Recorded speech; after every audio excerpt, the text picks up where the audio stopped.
আসসালামু আলাইকুম। আপনাদের একটি বিষয় দেখাই, যেটা আপনি দেখলে বুঝবেন। এই যে দেখতেছেন না, আনারসের বাচ্চা, যা এটা আমরা বাচ্চাই বলি মনে করেন। এটারে আমরা মানে বাতি হয় নাই তো, ছোট এখনো বড় হয় নাই। বড় আনারস আছে, ওই যে দেখা যায় বড়টা, এটা বাতি হয় না, ওইটা বাতি হয়ে আসছে। তো এই আনারসটা তো আর আসলে চাইলেই হয় না, বুঝছেন?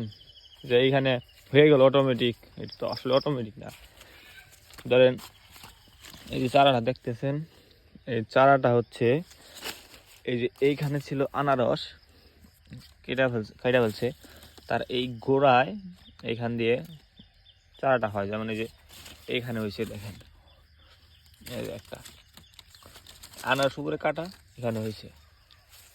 তো এটা হওয়ার পরে তারপর আপনার এইখানে এই যে অতীত যে দেখা যাচ্ছে জায়গাটাকু, এইখানে মেশিনের মাধ্যমে হাল বাওয়ার পর তারপর সুতা ধরে লাইন করে, মোটামুটি আপনার লাইন করার পরে, তার মানে যে এরকম লাইন, ধরেন একটা লাইন হয়েছে, পরে যে একটা লাইন হয়েছে, একটা লাইন হয়েছে, এরকম লাইন করা গাড়ার পরে, মানে রোপণ করার পরে এটা সার আছে, মানে আগাছা হয়, আগাছা পরিষ্কার করতে হয়।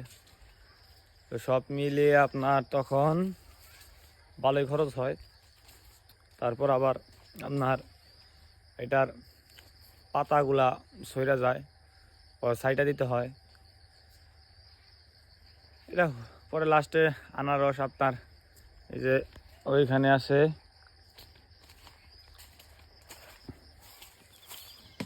যে এই যে আনারস দেখতেছেন না, এই আনারস এটা আপনার আসতেও হয় 1 বছরও লাগে, 18 মাসও লাগে, 3 বছরও লাগে আসতে। তাহলে বুঝেন একটা আনারস কি এত সহজে আসে। তারপরে দাম কিন্তু খুব কমই হয়, কিন্তু শহরের মানুষ অনেক দাম দিয়ে কিনতে হয় জানি, কিন্তু আমাদের গ্রামে এটা একটা আনারস 20 টাকা, 25 টাকা, 30 টাকা, 40 টাকা, 45, 50, উপরে যায় 60 টাকাও যায়, 65 টাকাও যায়। এটা নির্ভর করে আপনার বাজারের উপর আর ফলের উপর। ফল যদি ছোট বড় থাকে তাহলে ওইরকম দাম হয়। যাই হোক, সবাই ভালো থাকবেন। আল্লাহ হাফিজ।